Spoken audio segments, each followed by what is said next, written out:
Good morning. Hello, mic test. Good morning, bonjour, buenos dias, buongiorno a tutti. May we request everybody to start taking their seats. In the interest of time, we know we have a lot of things to share and hear and listen to, and we want to make sure that every minute counts, so we would like to invite you to start taking your seats, please. Thank you.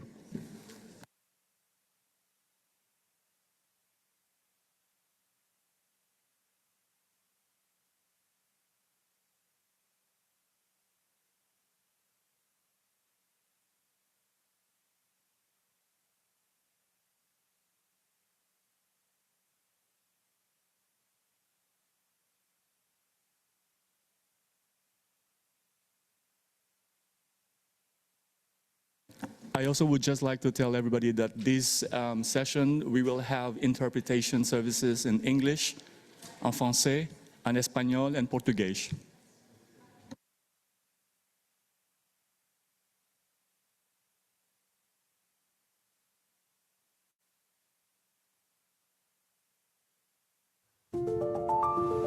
Our food systems today face major challenges. They are responsible for 1/3 of global greenhouse gas emissions. They are degrading 1/3 of all soil on Earth and are massively contributing to biodiversity loss and water scarcity. Chemical-intensive monocultures also fail to provide adequate livelihoods. They contribute to the displacement of communities, social inequalities, and fail to deliver adequate nutrition for all. Today's prevailing farming model is not fit for purpose, but change is coming. We can unite and transform our food systems towards social and environmental sustainability. Agroecology, working with nature, not against it, is already providing solutions, and it is increasingly backed by scientists, social movements, farmers, and governments. They have come together in a coalition with the mission to accelerate the transformation of food systems through agroecology. Since its launch in 2021, the coalition now brings together around 300 diverse members, both governments and organizations, and that number keeps growing. Our work is anchored on a set of agroecological elements and principles of promoting healthy environments and healthy people, strengthening resilience and securing social equity and responsibility.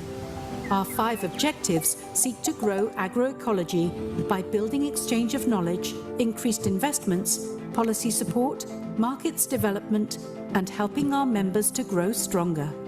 The coalition is organized through working groups and supported by a lean secretariat. It is guided by a diverse steering committee, drawn from different regions and stakeholders.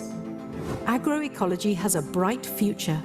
Join us in this journey towards more sustainable, resilient, inclusive, equitable, healthy, and flourishing food systems.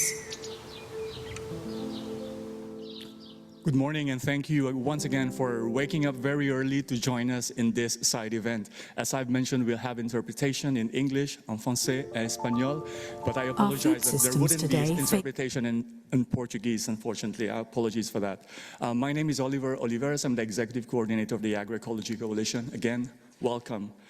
This event is being brought to you by a number of partners: the Institute for Agroecology of the University of Vermont, the Agroecology Fund, CSIPM, the Italian Agency for Development Cooperation, the Ministry of Agriculture, Animal Industry and Fisheries of Uganda, and supported by many other partners, the names of which you will see on the screen later on. This event will highlight policy processes undertaken in Africa, Asia, and Latin America to elaborate national agroecology strategies and guidelines, emphasizing the involvement of both state and non-state actors. We will also hear the importance of financing agroecological transformations that are aligned with human rights principles through democratically created, transparent, and accountable mechanisms that are co-created with rights-based holders. And finally, we will also hear grounded experience and practical experiences on the ground from different areas of the world, particularly in Africa. We will also have a session where we will try to create a space, and we will be creating a space to hear from your perspectives, your reflections, and some questions that you may have to the panel. So again, thanks for everybody for coming, and to kick us off, I'd like to introduce Dr. Andreas Schomeyer, the Head of Division for Food Security and Fisheries of Germany, BMZ, for the welcome statement. Dr. Schomeyer, the floor is yours. You can also sit there.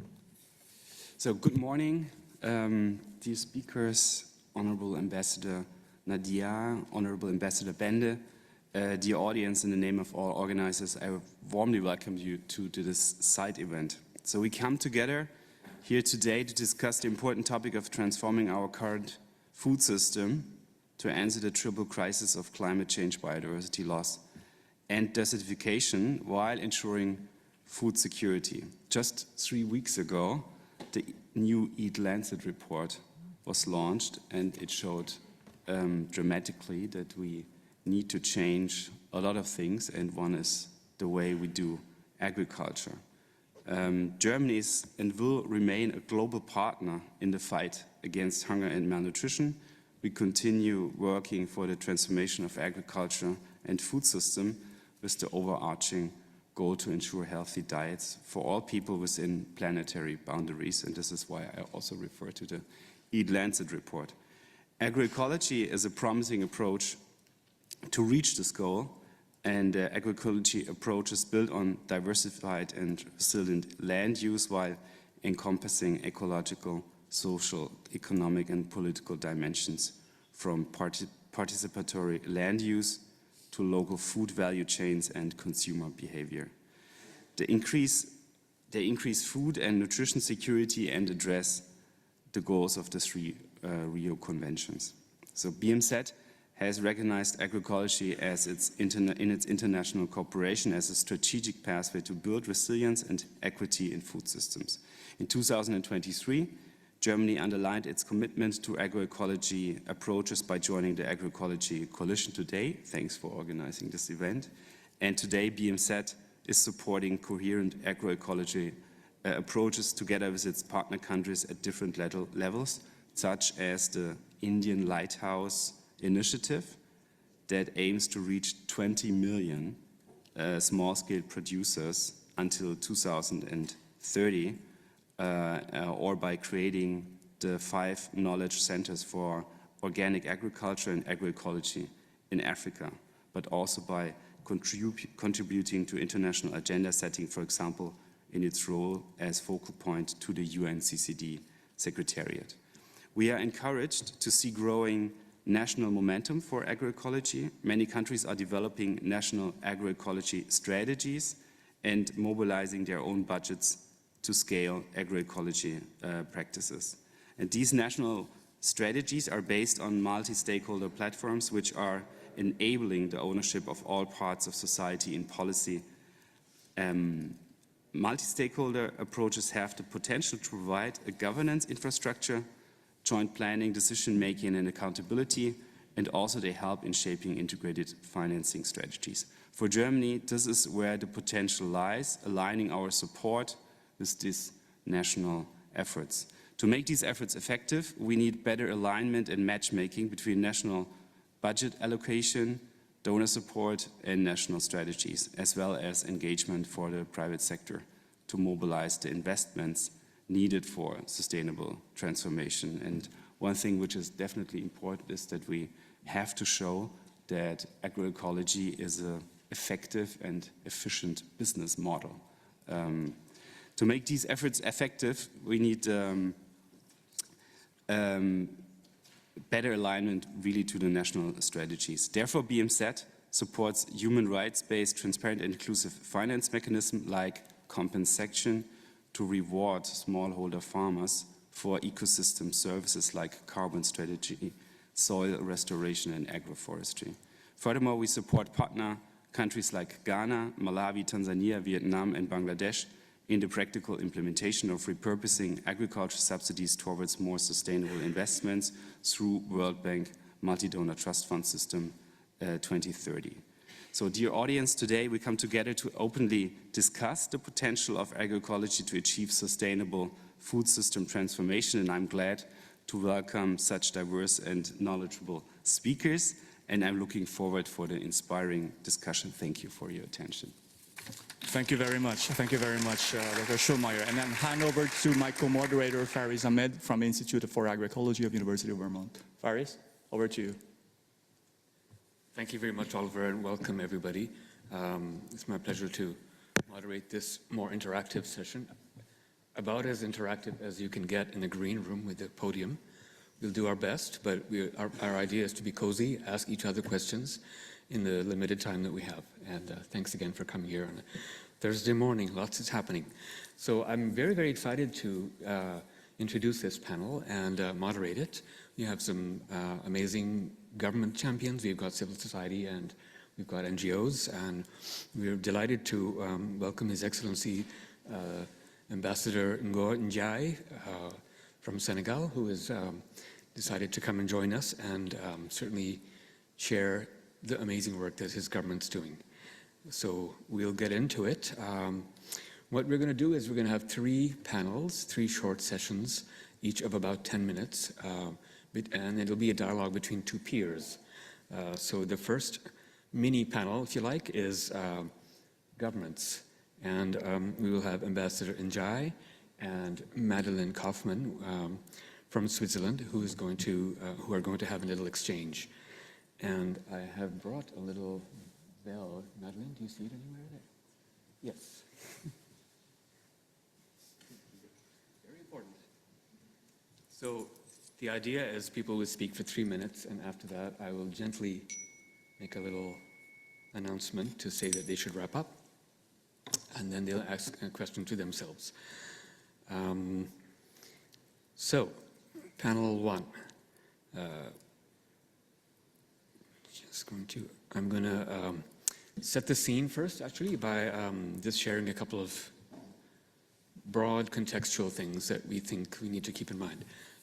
First of all, the need to situate investment and financing for global food systems in the context of structural injustices in the global financial system. And by that I mean recognizing debt repayments and tax evasion as drains of massive investment. These are investments that are taking away from development. And recognizing that climate change also is a drain on financial as well as ecological resources and resilience. The second point to just keep in mind before we start the panel is that the gross imbalance between investments in agroecology versus the kinds of agriculture that has been funded by mainstream governments and others, that is very destructive for health, for climate, and for ecosystems. There's already a compelling case that we can make that agroecology is vital to resilience and to multifunctional food systems. And it's vital also to point out that smallholder farmers are the major investors in agroecology to begin with.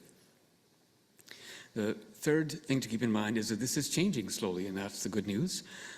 We have governments like Senegal, like Ireland, like Switzerland, and like Germany who are here with us, and then many others who are really now trying to do more in this area in research, in supporting NGOs, and supporting their ministries and their practice of movement of agroecology. And the future of agroecology is bright. The last thing is that when we speak of investment in agroecology, we need to emphasize the need to be transformative. And what really matters is not only the quantity of finance, of course, which has to be increased, but also the quality and the modalities. What could that look like? And what works for smallholder farmers, family farmers, and rights holders? How can investment play a catalytic role while tackling the barriers and root causes of injustice? So those were just a few things I wanted to share with you before we start the panel. Round 1, His Excellency Ambassador Ngor Njai, the floor is yours. And the question for you is, your government has embraced agroecology in recent years, you've supported agroecology initiatives and networks, and now you're undertaking a policy process to elaborate a national agroecology strategy.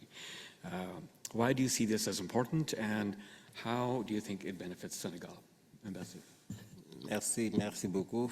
Si j'avais à choisir, j'aurais demandé à la dame de commencer, parce que nous, au Sénégal, nous commençons toujours par les femmes. Et bon, pour répondre à votre question, je dirais que l'objectif premier est d'institutionnaliser l'agroécologie dans les politiques publiques. Vous le savez certainement, l'agroécologie au Sénégal fait partie de notre héritage. En fait, ça fait partie de notre patrimoine. C'est ce que nos grands-parents faisaient, c'est ce que nos parents faisaient, jusqu'à ce qu'on vienne nous faire croire qu'il fallait produire plus sur une surface plus réduite. Et c'est en ce moment que nous avons commencé à utiliser des produits chimiques qui ont déstructuré l'agriculture sénégalaise, qui ont rendu les sols moins fertiles et qui, à terme, créent même des soucis aux producteurs et aux consommateurs.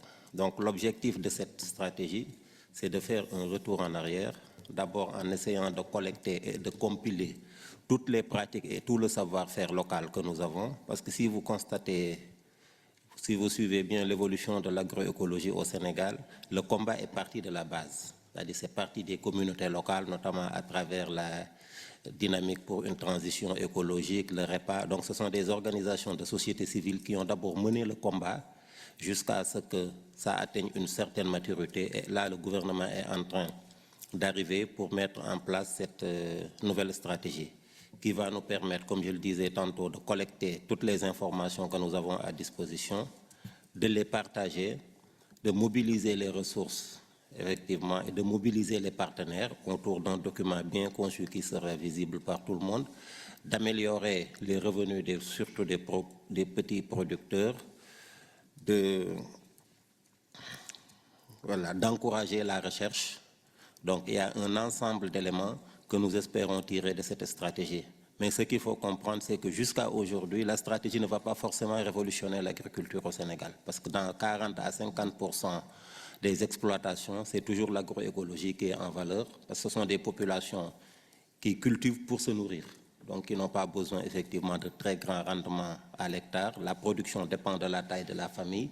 Quand vous avez une petite famille, vous n'avez pas besoin de produire beaucoup parce que vous allez avoir des problèmes de stockage. Et à la base, l'agriculture au Sénégal n'était pas faite pour produire et vendre. Les gens cultivaient juste pour se nourrir. Malheureusement, quand on commence à produire pour vendre, ça devient autre chose parce qu'on est plus attiré par le profit, on produit plus en quantité, on est confronté à des problèmes, notamment le stockage, les chaînes de froid, etc. Et Dieu merci, au Sénégal, dans la plupart des zones rurales, les gens ne sont pas confrontés à ce problème. Les gens continuent à conserver leur production dans des greniers. Donc, ce qui fait qu'ils n'ont pas besoin d'un grand espace. Donc, ils n'ont même pas intérêt à produire beaucoup parce qu'après, ça va créer des problèmes de conservation. Donc, voilà un peu en résumé l'histoire que nous avons avec l'agroécologie. Et pour dire que la nature, nous avons toujours eu en réalité une relation plus ou moins qui relève un peu du mysticisme. Chez nous, il y a des arbres qu'on ne touche pas du tout. Il y a des arbres qu'on ne coupe pas et ça se transmet de génération en génération. Il y a des terres qu'on ne peut pas cultiver. On ne peut pas cultiver, faire la même culture sur une même terre 2 années de suite. Et tout ça, avec la science, on se rend compte qu'effectivement, ce sont des choses qui participent à promouvoir l'agroécologie.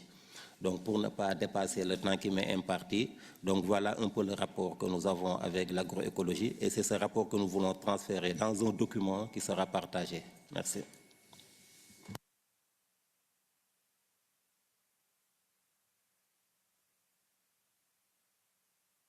Est-ce que ça marche? Oui. Merci beaucoup, Monsieur l'ambassadeur, Votre Excellence, pour vos réflexions. Maintenant, on va passer à Madeleine Kaufmann, du Bureau fédéral de l'agriculture en Suisse. Madeleine, thank you very much for attending this. I also want to welcome our online viewers and participants, by the way. There are people online. Thanks for coming. So, Madeleine, the question for you is that Switzerland has been an important innovator and investor and supporter in agroecology from the outset. Why did you decide it was critical to invest in agroecology, and what benefits are you seeing, both domestically and internationally, of all your support? Merci beaucoup. First of all, I would like to thank you for the opportunity actually to participate in this important side event, because I'm particularly impressed by its format and structure. We have governments, we have funders, and we have practitioners, and I think this really shows we need to listen to each other and also show a willingness to integrate different perspectives. So I'm very grateful to be here. Et deuxièmement, je souhaite remercier en fait ambassadeur Ngor pour son engagement ici comme président de groupe des amis de l'agroécologie pour amplifier les voix de l'agroécologie aussi à Rome. Merci beaucoup, Monsieur l'ambassadeur. So Switzerland is committed to food systems transformation towards more resilient, inclusive and sustainable food systems. And I think in our view, the design and implementation of policies must be first innovative and second pursued in a holistic and systemic manner. And I think this is where Switzerland sees the power of agroecology as being able to provide the right framing anchored in the 13 agroecological principles of the high-level panel of experts for food security and nutrition and the 10 elements of agroecology by FAO. And this is somehow also my answer to your question, why it is so critical to invest in agroecology and what benefits we are seeing. Switzerland is engaged in agroecology through its development cooperation at multilateral level. I was asked to respond what we are doing at national level, and I think there we need to dig a bit deeper. At the Swiss national level, as Senegal also said, we are trying to implement the agroecological principles in strategies. For instance, the 2030 Sustainable Development Strategy that refers to agroecological approaches to increase the resilience of food systems, something we also would like to see in the upcoming policy convergence process of the CFS with regard to resilience of food systems. Then the climate strategy for agriculture and food 2050 that proposes also agroecological measures. For instance, we are thinking about the import facilitation based on agroecological principles. And then we have the future orientation of the Swiss agriculture policy beyond 2030, where we got a mandate from our parliament back in 2022 to enlarge the scope of our Swiss agriculture policy from a purely production-oriented agriculture policy to a food systems policy. And we have also measures there like the target agreement with retailers to foster sustainability in production and consumption, or also ensuring security protection for family members working on farms. However, a strategy is only as good as its implementation, and I think regarding our proposal of the Swiss Federal Office proposal for the future orientation of the Swiss agriculture policy beyond 2030, of course, the final decision will rest with the Parliament, and this means that the adoption of any measure also depends somehow on the broader political economy context in which systemic and transformative approaches related to food systems also face challenges. Nevertheless, I think progress is possible, and we also have a responsibility to act beyond legislation to advance food systems transformation and support agroecology through direct targeted projects. And I just wanted to give you two examples. First, we are supporting the Swiss Agroecology Resource Project that tries to implement the agroecological principles on 40 pilot farms to see what menu we could put together for a farm to amplify it then. And for the first time, this resource project, that is an instrument that we have at our ministry, also involves consumers. It's new to us, but I think it's very important. And second, we fund a farm coaching program based on agroecology lighthouse farms. So we bring together farmers that are more experienced in agroecology and those that want to learn. And I think this horizontal knowledge exchange is also something that we should broaden and strengthen. And maybe just one last point. We have heard it very nicely from Germany, Andreas, at this introductory speak. I think there is a national momentum. We have this national agroecology strategies that are already in place, Tanzania, Uganda, Brazil, and others that are following. In my country, it's not yet the case, so thank you for all those countries that show us inspiring examples. But in our case, I think also cities are very important key players. They are taking the lead. For instance, the city of Zurich recently introduced also a requirement that all its urban farms need to be managed according to agroecological principles. So cities play an important role in this food systems transformation, and we have also heard it yesterday in the plenary. So agroecology is not about a revolution, it's really about removing barriers to block progress. Thank you.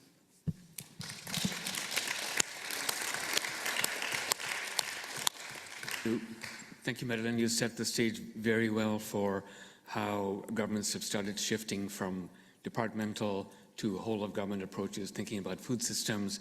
And both of you also pointed out some challenges. So let's try to go there for a dialogue between the two of you. As governments, what are your reflections on what are some of the things that have been sticking points, if you like, or barriers to the work you're trying to do and achieve? Feel free to talk amongst yourselves about what those barriers are. You have about 5 minutes. You've already mentioned a few. Ambassadeur, vous voulez commencer? Je pensais que j'avais droit à la parole une fois. J'étais concentré sur un échange entre vous deux. Ok, allez-y. Merci beaucoup. Yeah, so I think I've already mentioned some challenges, of course, the importance of an enabling environment, but also taking the political economy context into context. But I would like maybe to add two more challenges that are also based on a discussion paper of our Swiss FAO committee that was a multi-stakeholder advisory body to our Federal Council, and it was published in 2019. And this is first policy incoherence. I think agroecology requires a different type of government support that goes beyond subsidies for particular inputs, and I think we need to put further efforts also to better understand which government policies are needed to strengthen agroecology, and I think we can learn here from the national strategies already in place. And then second, knowledge and advisory systems that are not yet fully aligned to effectively support agroecology and to strengthen actors' capacity, so that what we are also trying to do with the lighthouse farms. And I think advisory services, they play a very important role because they can promote a holistic food systems perspective, and we need to get these advisors also fit for the future. It's different if you advise on how to grow wheat or if you advise on how to implement a holistic food systems perspective. But I think this role becomes even more important in times of climate change, where we need context-specific, locally adapted approaches, which is exactly what agroecology is promoting. So I think simple solutions are no longer an option, and old ways won't open new doors. Merci. Donc je disais que nous, le principal défi que nous avons, c'est forcément l'agro-industrie, voilà, qui menace notre terre, qui vient avec de très grands projets, qui forcément rapportent plus. Et comme nous sommes dans une société malheureusement dirigée par l'argent, vous avez besoin de payer la scolarité de vos enfants, vous avez besoin d'avoir l'Internet, vous avez besoin d'avoir un téléphone. Les populations ont tendance à ne pas suivre l'agroécologie parce que ça ne rapporte pas. Voilà, les gens suivent ce qui te rapporte de l'argent, ce qui te permet de vivre décemment et surtout ce qui te permet de subvenir à tes besoins de vivre comme un citoyen du monde. Aujourd'hui, malheureusement, même dans les villages les plus reculés, les gens ne peuvent plus se passer d'Internet. Internet, ça a un coût, les gens ne peuvent plus se passer des smartphones. Une agriculture normale qui ne gagne peut-être pas autant d'argent ne peut pas se permettre ces moyens-là. Donc, il est attiré par l'agro-industrie et il va, à la limite même, donner ses terres en location à un grand promoteur qui va produire et après qui va le rémunérer. Donc, il ne produit plus pour manger, mais il va acheter ce qu'il était censé produire. Donc, ça, c'est un grand défi que nous avons. Le second défi que nous avons, c'est la transmission des connaissances. Vous savez, comme je le disais tout à l'heure, en Afrique, nous avons une relation de sacralité avec la terre. Certaines connaissances se transmettent difficilement en dehors du cercle familial. C'est-à-dire, mon père a une technique, il ne va pas forcément transmettre ça à un inspecteur qui vient de la ville pour venir poser des questions, comment vous faites pour protéger les terres, etc. Donc ça, c'est un grand défi que nous avons. Mais puisque la campagne a commencé par les villages, et ça fait au moins 10 ou 15 ans que nous avons cette dynamique pour la transformation de l'agroécologique, Nous pensons que nous allons réussir à sensibiliser les populations parce que c'est le plus important, sensibiliser les populations sur l'importance de partager leurs connaissances pour une transmission plus facile aux générations futures. Merci beaucoup. Clearly, the idea of sharing knowledge and education is coming out very strongly, and governments are embracing that. So that's really great. Good. So that was round one. For the second round, we're going to have funders and another government champion, which is Ireland. So we have Dr. Harry Crowley, Head of International Development from the Department of Agriculture of Ireland. And we have Daniel Moss, who's the Director of the Agroecology Fund, who's also a co-sponsor of this event. First question, I'll go to Harry because we've kind of talked to a few governments. And for you, why did Ireland give a high priority to agroecology in your aid program? And how do you approach your support for agroecology? What's the value that you see for longer term investments and making food system change through agroecology? Harry. Well, thank you so much, and my children will be very pleased to know that you've elevated me to the level of doctor, so thank you for that. I suppose Madeleine and the Ambassador have already really mentioned it. I mean, what is agroecology? It's that bridge between, or the nexus between science and social justice. It's a science-based, it's people-centric, and it has to have a holistic approach. And above all, I think it has to be context-specific. And that is a dilemma that Ireland has, because we're a small island on the western seaboard of Europe. We have a temperate climate, we have a very narrow range of temperature, and we have a lot of rain.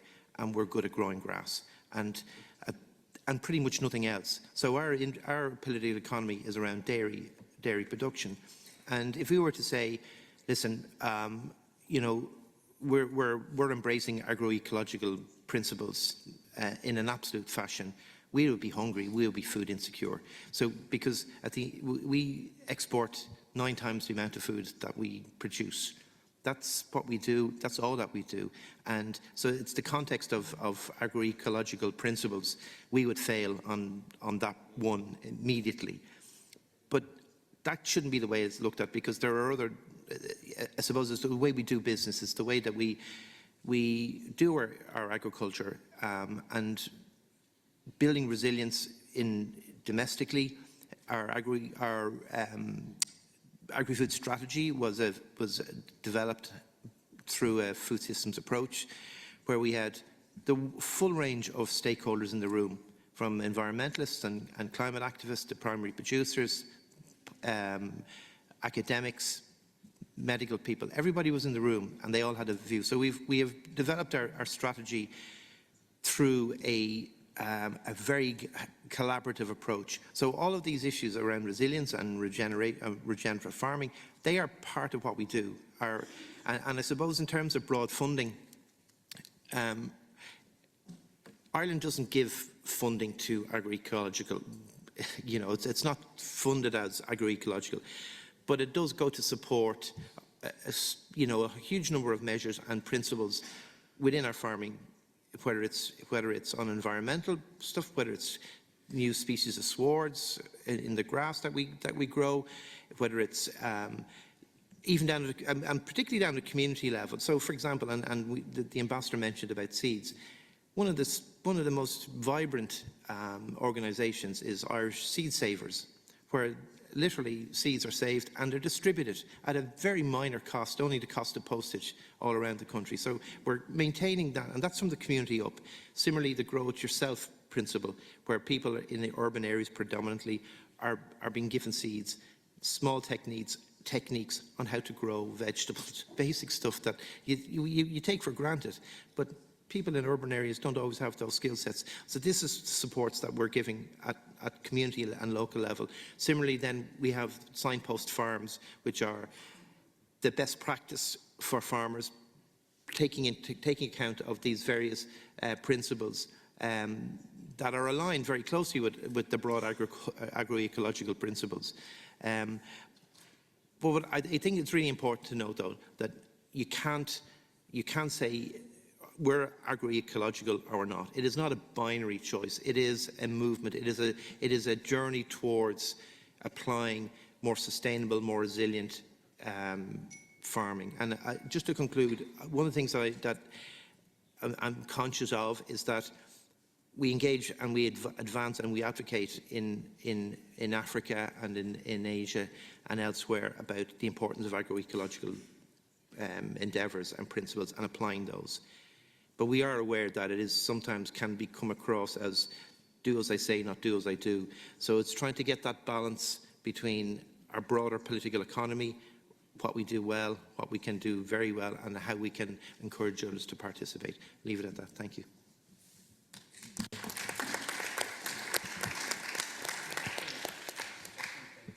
Much excellent for shedding light on some of those nuances, Harry. And now we'll go over to Daniel Moss. And Daniel's been the director of Agroecology Fund, and doing that, he's been a champion for agroecology and supporting social movements around the world. So I'm going to switch the question a little bit for you, Daniel. When it comes to agroecology and its social movements and farmers, organizations who are really the drivers of agroecology, why is it important to invest in social movements like you have? And since we talked about the idea that quality is also important, modalities are also important, what are the most appropriate ways, you would say, of enabling and delivering finance to these organizations? Great, thanks. Would it be too much trouble to ask to take down that slide? It's incorrect on a couple of scores, even though it's very, I know Harry and I look quite a bit alike. But also just a correction that I'm actually the co-director of the Agroecology Fund with my colleague Angela Cordeiro in Brazil. So comments. I mean, I think the HLP report, we know the HLP report is the basis of a lot of the conversation here, the 13 principles. We know that the important role that social movements played in crafting that report, among many other stakeholders, but clearly they played a critical role. Maybe I'll just put a question out to my colleagues from CSIPM. How are your affiliates doing in terms of satisfying their budgets for their important work in scaling agroecology at the territorial level? Is the budget like exceeding your expectations, or is it low? And how is CSIPM doing itself? Is CSIPM able to, meet all their budget requirements? I think the answer is probably it's tough out there, right? And so, I think there's consensus here that social movements play a critical role in scaling agroecology. So what's the expression? I think we're kind of shooting ourselves in the foot if we don't fund social movements. It's like we all gain when social movements are strong, and they're an important, we all know the power of collaboration, and the Agroecology Fund is very much dedicated to supporting collaborations, but those collaborations have to have social movements at their center. That's critical. We can talk about multi-stakeholder platforms, but there is an importance to social movements in their reach, their effectiveness, their inclusiveness, the participation, all of the things about getting away from a technology transfer towards co-creation of knowledge. These are all things that social movements do well. So the Agroecology Fund was formed 12 years ago now with that explicit purpose to follow this growing trend towards innovation at the grassroots level through movement building. We came together as a few funders, and we've been able to accelerate the funding, thankfully. But I think, asking that question in our peers and with the Agroecology Coalition, we've developed this assessment and tracking tool to track finance. I think we'll probably discover as we get more data in there that there has been acceleration in funding for agroecology, fantastic. But again, the question is how much of that is going to social movements, and are we going to see those, the kind of quality of funding be able to really effectively scale agroecology? So I think that the question then is, how do we do it? How do you get the money out there to social movements and to all the grassroots organizations? And thank you, the colleague from Senegal, for talking about that kind of base level starting at the village. That's what we see is so important. it's not always so easy to recognize and to lift up these small organizations, some of them informal, some of them struggling with their own legality in their countries. So, and we as funders, the Agroecology Fund has about 55 donors from Europe, US, and Asia, but you need mechanisms to move that money, which isn't so easy among some of the larger development agencies. So we try to set ourselves up in that role, and we try to have an inclusive governance structure that includes the social movements in the process of analyzing the context, and then doing the difficult work of receiving proposals, doing a participatory monitoring and evaluation system that's not onerous, donor imposed, and going through all those steps in order to get the resources out there, but importantly to facilitate learning as well amongst the grantee partners and their allies. So I think I'll leave it there for now and come back to questions and conversation with Harry. Thank you.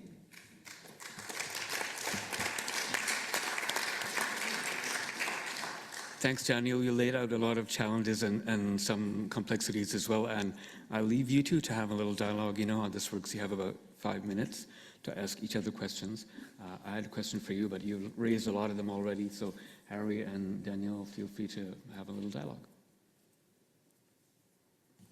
Well, I might ask Daniel a question. I mean, how can governments and how can big donors help you? Because, as I said, we've shown from our domestically the constraints that are around us, that we have high stocking rates, we have high fertilizer use, we have, a very strong export focus, and that's the way it's going to be. But in terms of assisting the Agroecological Fund, and how do we talk about moving the whole principles of agroecology into a more mainstream perspective? How can we help you on that? Yeah, it's an interesting question, and I think we have to find, handles or things that are, moving towards. Let's talk about soil health, for example. So soil health is kind of is a basic principle of agroecology.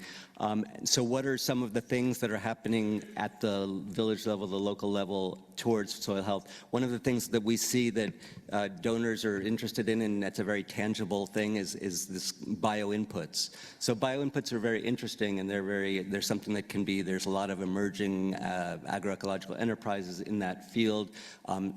We talk a lot about business support and the importance of the private sector. I'd say we have to really recognize these kind of homegrown enterprises that are emerging from, in many cases, civil society organizations.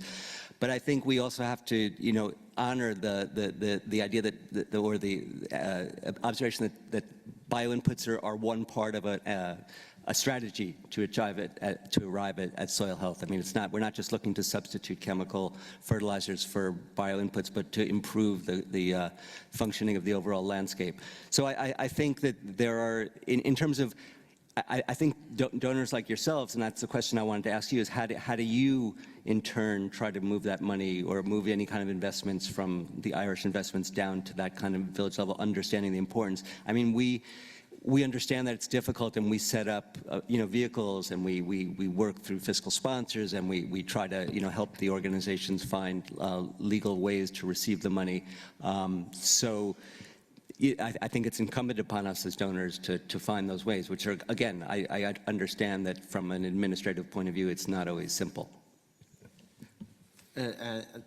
Thanks, Daniel. I mean, that's the nub of the question. It's not simple. I mean, we have very structured ways of moving funds. A lot of the funds, particularly in, say, an organisation like this one, the increasing demands, decreasing funds available, every one is a priority.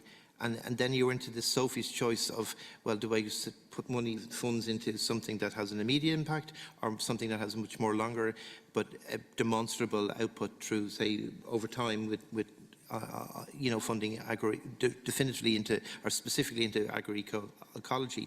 And that is a challenge, because the funding that you give, and we've heard it already, that at the CSIPM level and at the local level is fantastic. That's where the real effort and the real, where it's transforming. But is it scalable, and how do we make it scalable? Because you can fund as many small projects, but a lot of the time there are single points of failure within these small organisations, real champions. But if they go, then the whole thing collapses. So I think there's a systemic requirement to get involved and to look at how these things are governed and how they are at local level and how they feed into government. It's not just a case of funding, it's giving the support measures to help around the governments and the administration, I think, as well. Yeah, no, sorry. Yeah, that's a really important point. And I think, you know, we do often hear this thing about, especially as you get down to supporting agroecology at the kind of territorial village level. It's like, well, these become these interesting sort of experiences, but do they really scale up? Do they aggregate? And I would say that there's, you know, of course, people are, the local level is keenly interested in networking with their partners across counties, across regions, across districts to arrive at the national level. And I think it's really important. We're hearing about this movement towards national agroecology strategies, but those strategies are only real when they're really grounded in the grassroots. So it has to go both ways in terms of design and implementation. And I'd say that, you know, we use this term in philanthropy called trust-based philanthropy. I think you really need to make these partnerships with the organizations and trust that they are pursuing scaling at a level, and they're going to seek out their alliances and their collaborators in such a way that moves the agenda forward. And that may include actually making partnerships beyond their borders. You know, there's a lot of interesting work happening in this room, facilitating knowledge sharing across countries, across regions, so that we can grapple with that question about what are the most effective ways to scale. Thank you. Thanks. And just one small point, just to follow on what Daniel said,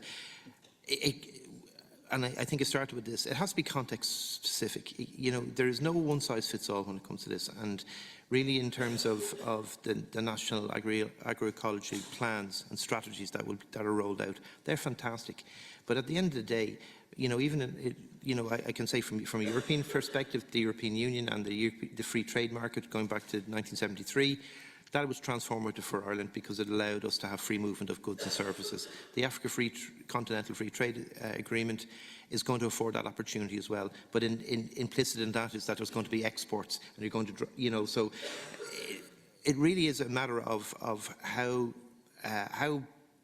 each country looks in agroecology and part of their overall political economy as it develops, and as the Africa Free Trade, or the African Continental Free Trade, particularly in Africa, really beds down over the next few years. Thanks very much. It was really getting juicy, and I really wanted to hear more, but we do have one other panel, and my apologies to cut you off just in the middle of where you were getting to the crux of the matter. We will have a bit of time at the end as well. The round three, the third panel, is practitioners in civil society, and we have Leonida Odongo from CSIPM, and she works with an organization called Haki Nawiri in Kenya. And we also have Giulia Benedetto, program manager at ICEE here. It's an Italian NGO. So, question for you, Leonida. We've started to move towards the role of civil society and some of the challenges and also opportunities. From a civil society perspective, what should investments in agroecology look like? What should they be trying to do? And how can investments support civil society and agroecological movements best in using certain key principles for social change and transformation? What principles apply?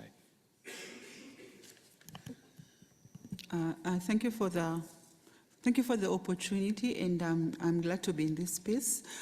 First of all, I'd like to reinforce the fact that agroecology is very, very important, and it has very many benefits. And coming from Africa, we are really seeing a lot of the benefits that are coming from agroecology. For example, right now we are facing poly crisis in the world. We've experienced more extreme events, for example, the floodings, the droughts are becoming more frequent.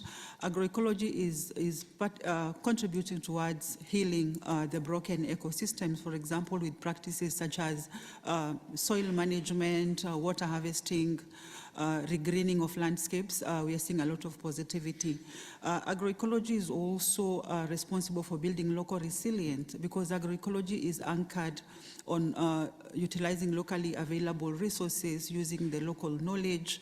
As the Senegalese representatives talked about agroecology being rooted, for example, in culture, local cultures and local traditions. Then, of course, the aspect of healthy and sustainable diets. We are seeing a lot of positivity in that, in terms of you're able to grow what you can be able to consume, as opposed to exports, where the food imported is always very foreign. And then we're also seeing the cost effectiveness when you talk about agroecology, because it's cheap in terms of implementation.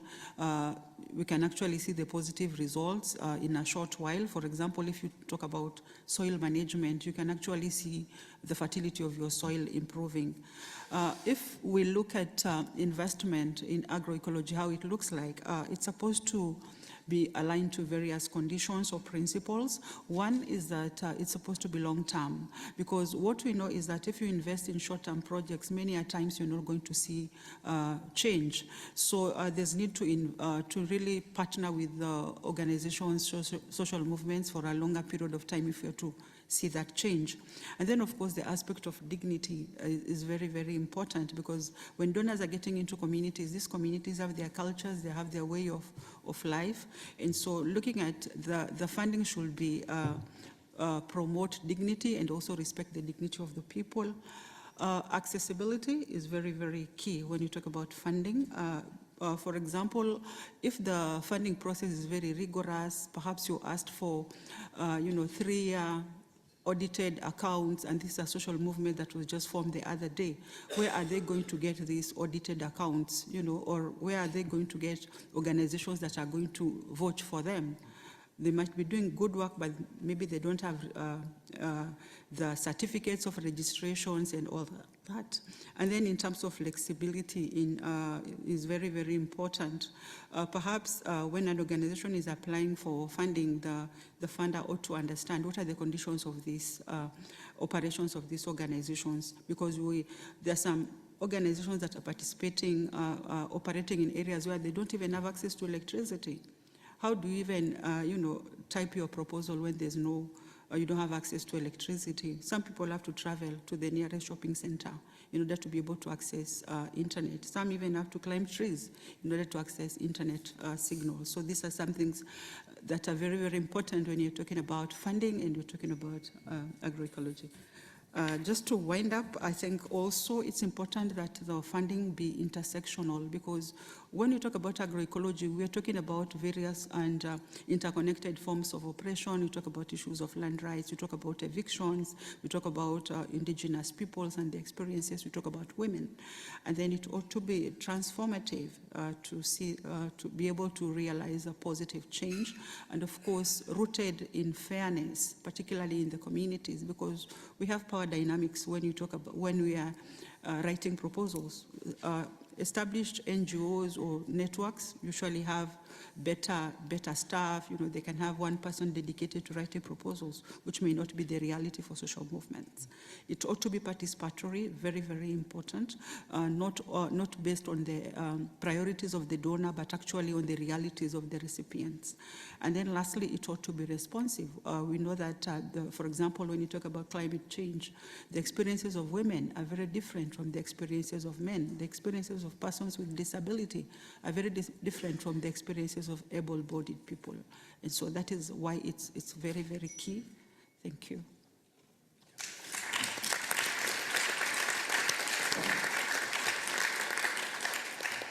Thank you very much, Lunita. You laid out a number of really critical issues that would, in essence, make funding fit social movements and family farmer organizations, and not the other way around.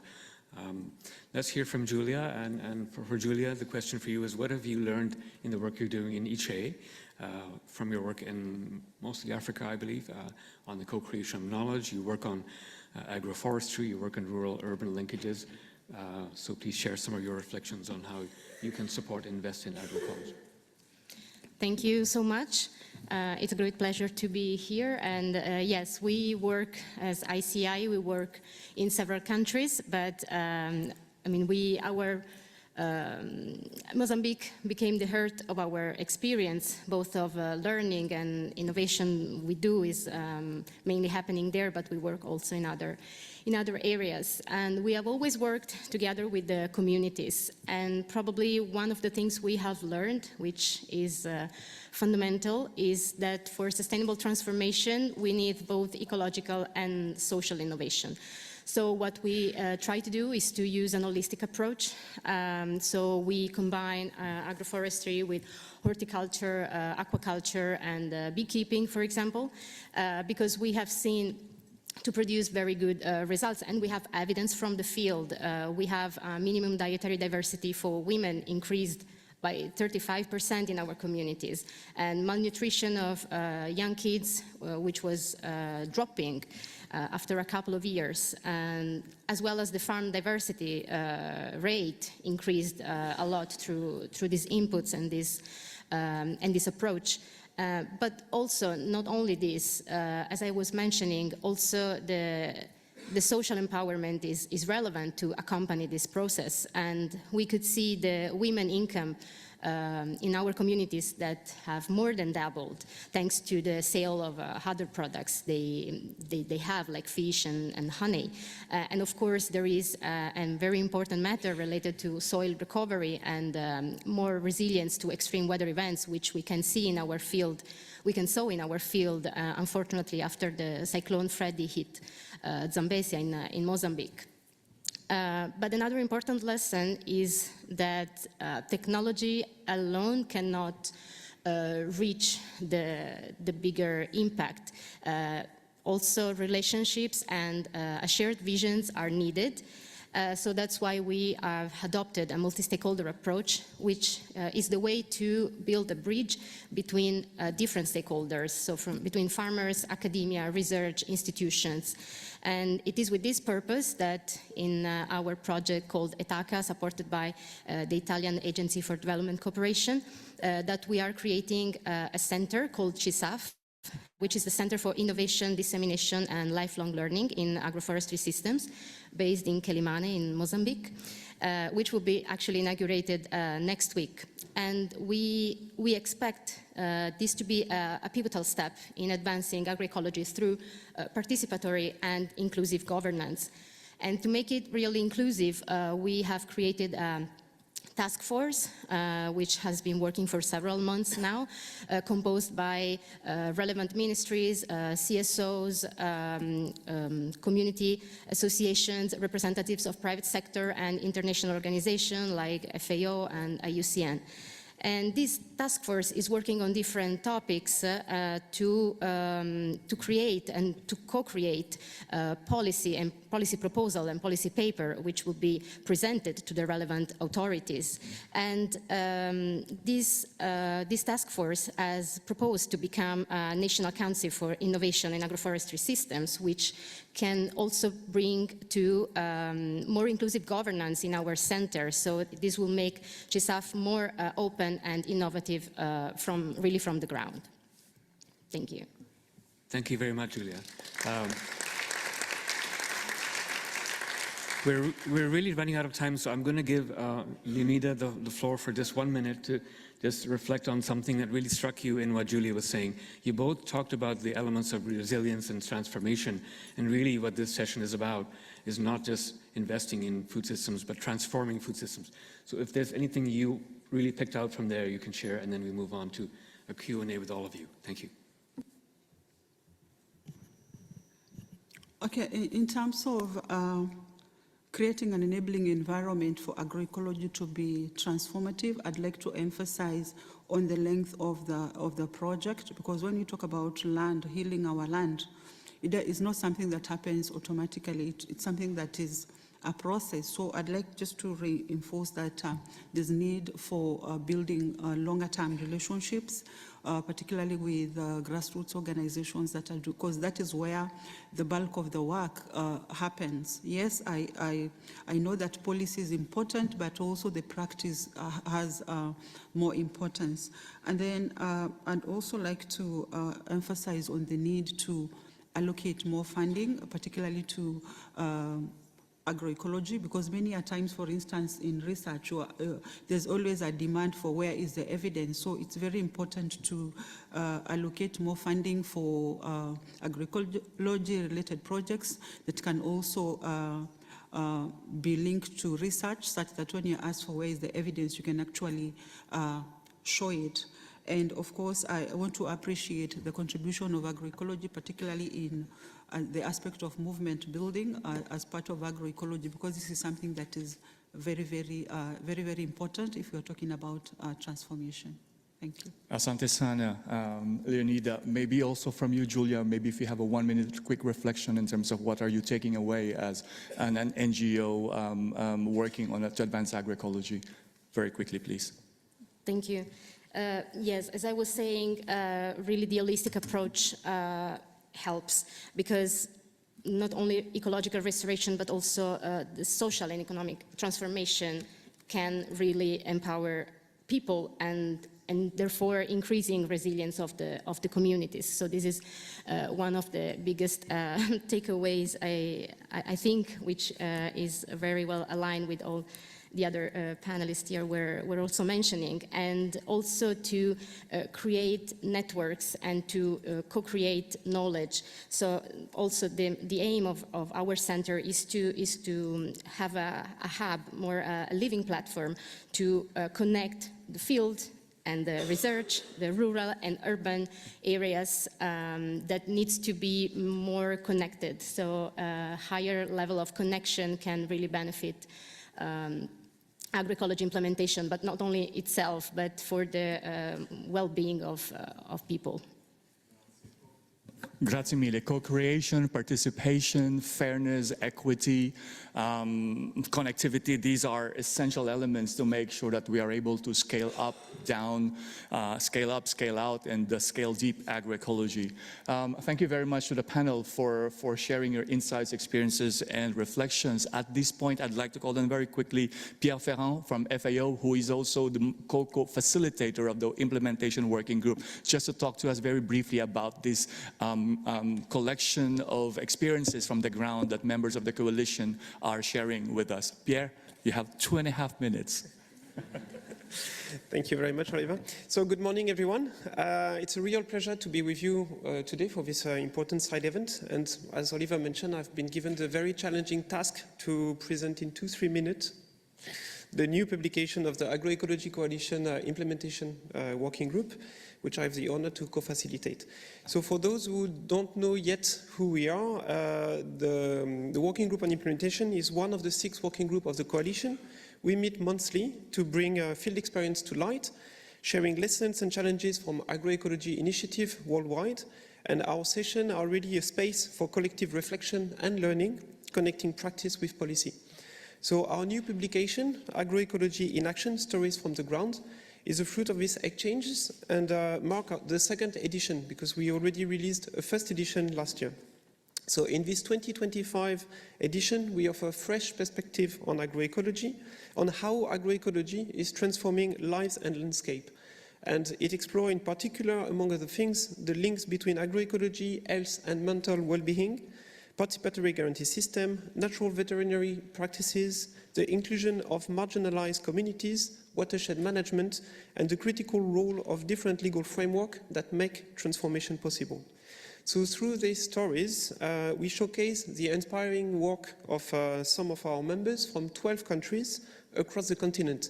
So from Asia, for instance, we have case studies from Indonesia, India, and Nepal. From Africa, we have case studies from Tanzania, Uganda, Ethiopia, Malawi, Kenya, and South Africa. Of Colombia, from Latin America, and in Europe, Netherlands, and Spain. So my goal today is not really to go into the detail of the publication, but more to spark your curiosity and to warmly invite you to our webinar on the 13th of November, where we'll go deeper into the publication. But to finish, I really would like to seize the opportunity to highlight some key learning of these case studies, which really echo some of the discussion that we heard this morning. So first, think long term.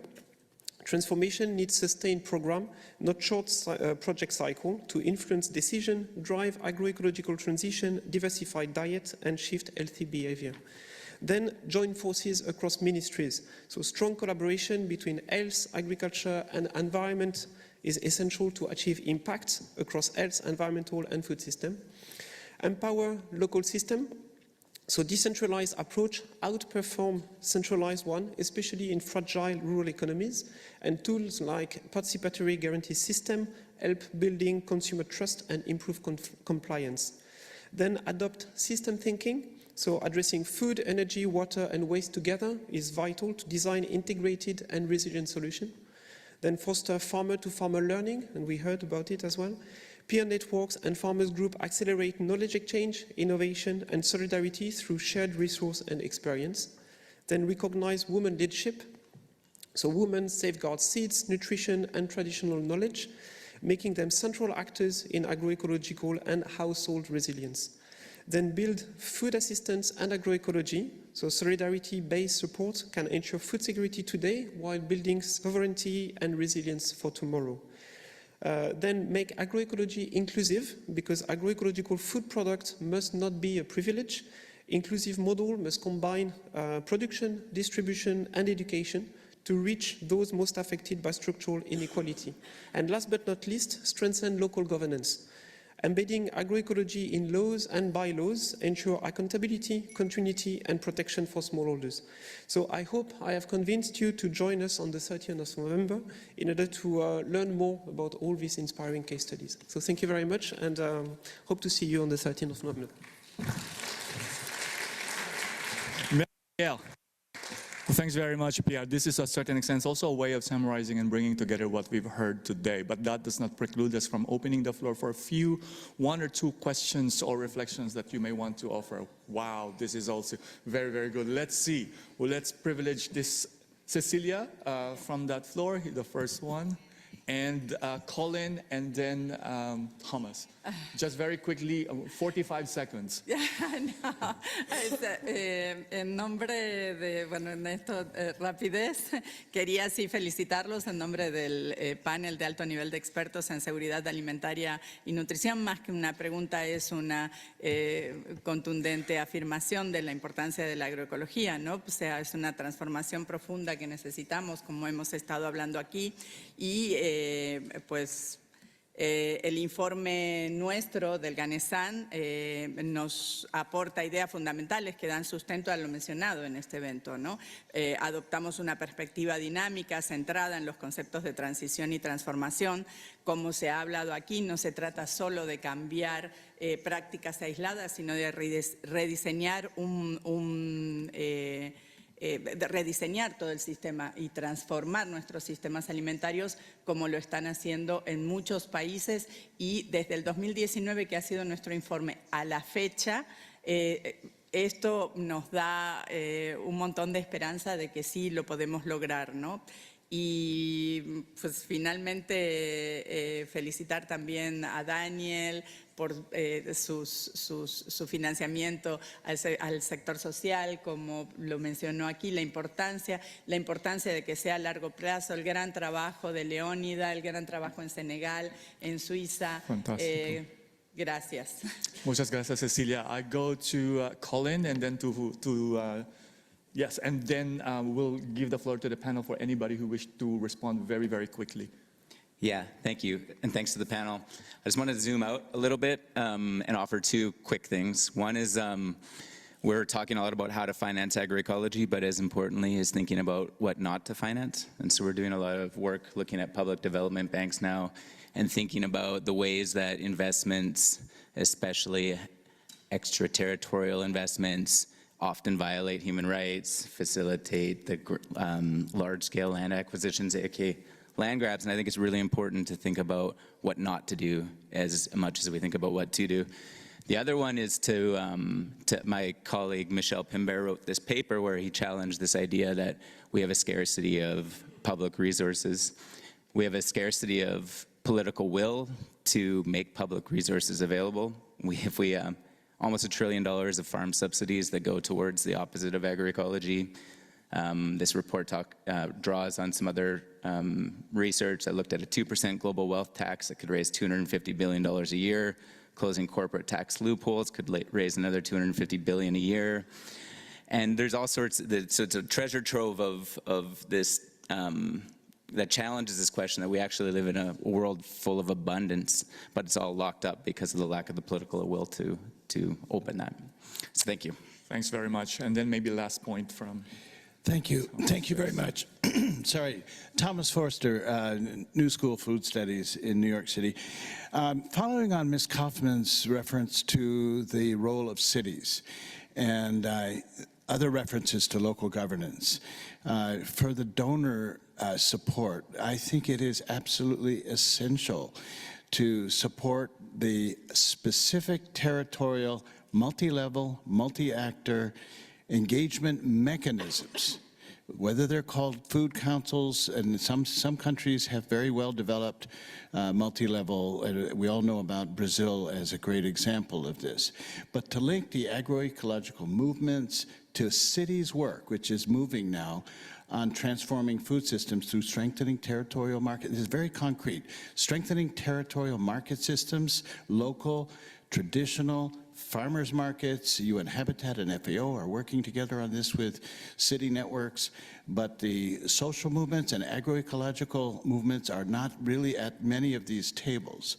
And the other one is public feeding programs, public food procurement programs. That's moving now too with values-based public procurement that is including agroecology in many cities and even at national level. So I just think the small targeted funding for being at those tables for not just the beginning and end, but constantly engaged. Thank you. Wonderful. Thanks very much. Any quick responses from our panel, please?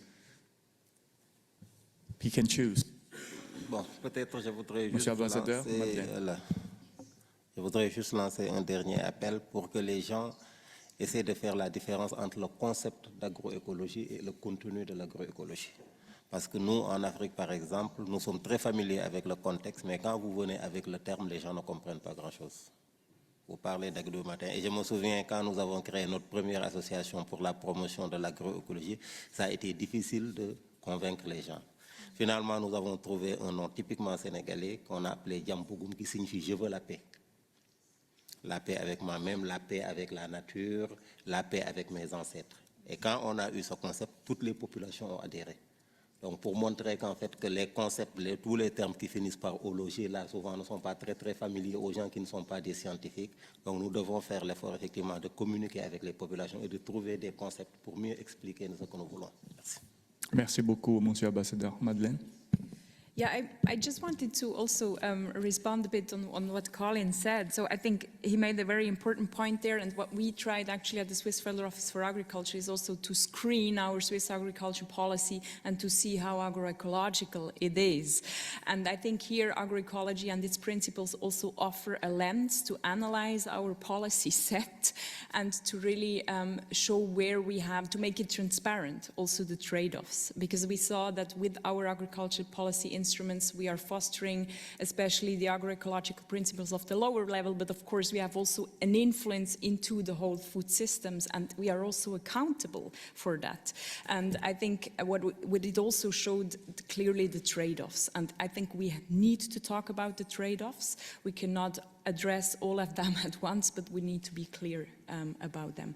And maybe just to support also the point in the back about the cities, the territorial markets and the city networks. In Switzerland, there were 8 cities now coming together to see how they can also support sustainable diets, and agroecology was one important part in that. So I think that's also something we can share, and we have so many also inspiring examples out there where cities are taking the leads. Thank you very much, Madeleine. And BMZ requested for 20 seconds. So I tried the 20 seconds.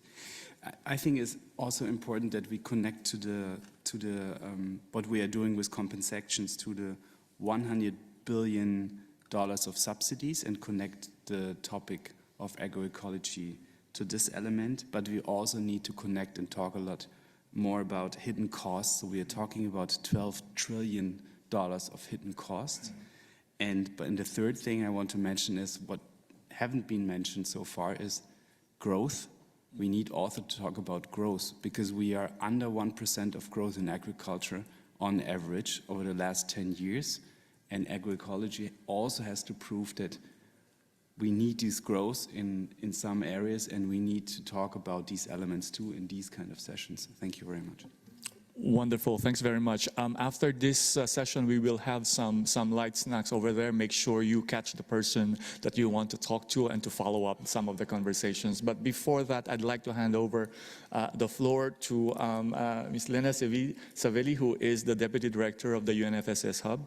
Lena, the floor is yours to give us some wrap up. Thank you so much, Oliver. And I imagine I have about 2.5 minutes, since I know we ran out of time. But thank you all very much for attending this important session, which really, I mean, the presence in the room, the number of hands that came up when we asked for questions really showed the momentum that agroecology is facing at the moment, right?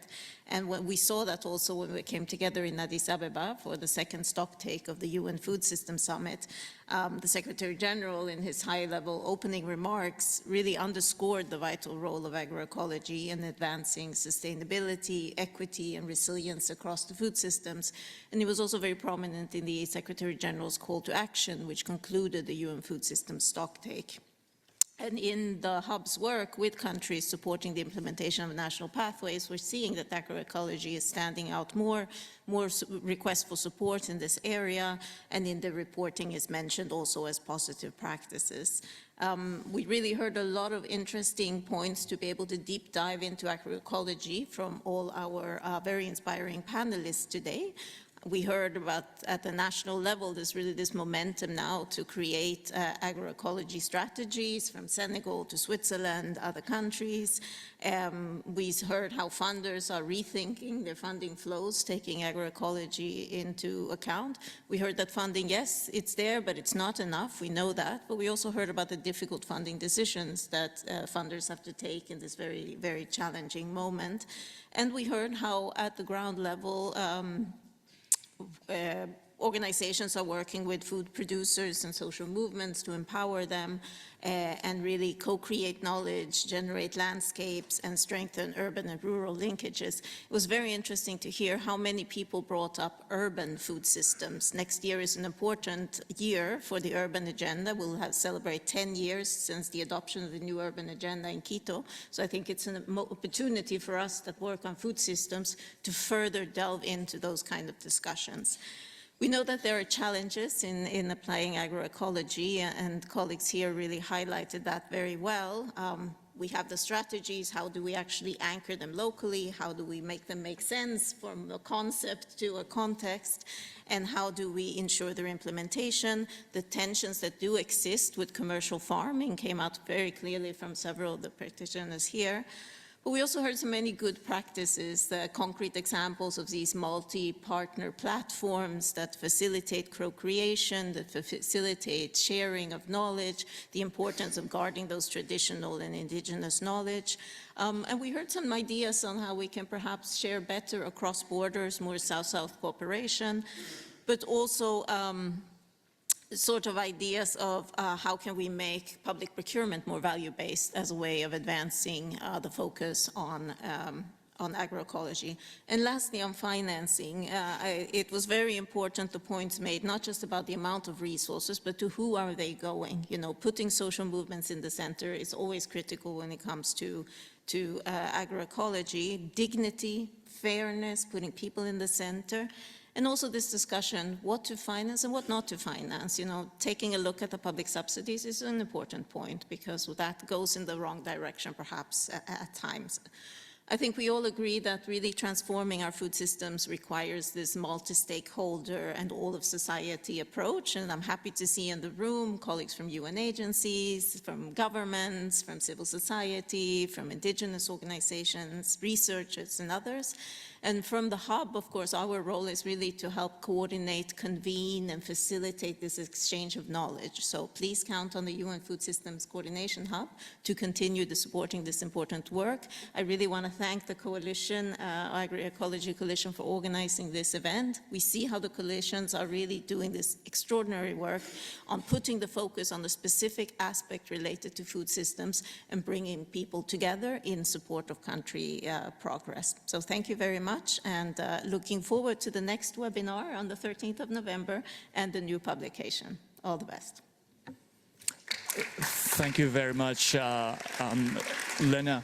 And with that, thank you very much for all for your participation. We'd like to all apologize to our online participants. Unfortunately, we have some technical glitches that they were not able to fill in their questions to the panel. But I'm sure there's a lot of questions that that our online our online participants would have wanted to pose to you all. But it is what it is. Thank you very much for everything, and thanks to our online speakers, thanks to the interpreters, and thank you very much everybody for waking up early once again to join us for these very important conversations. We want to make sure that we're all together in this, in moving these conversations into action. Thanks everybody, and have a good day to you all.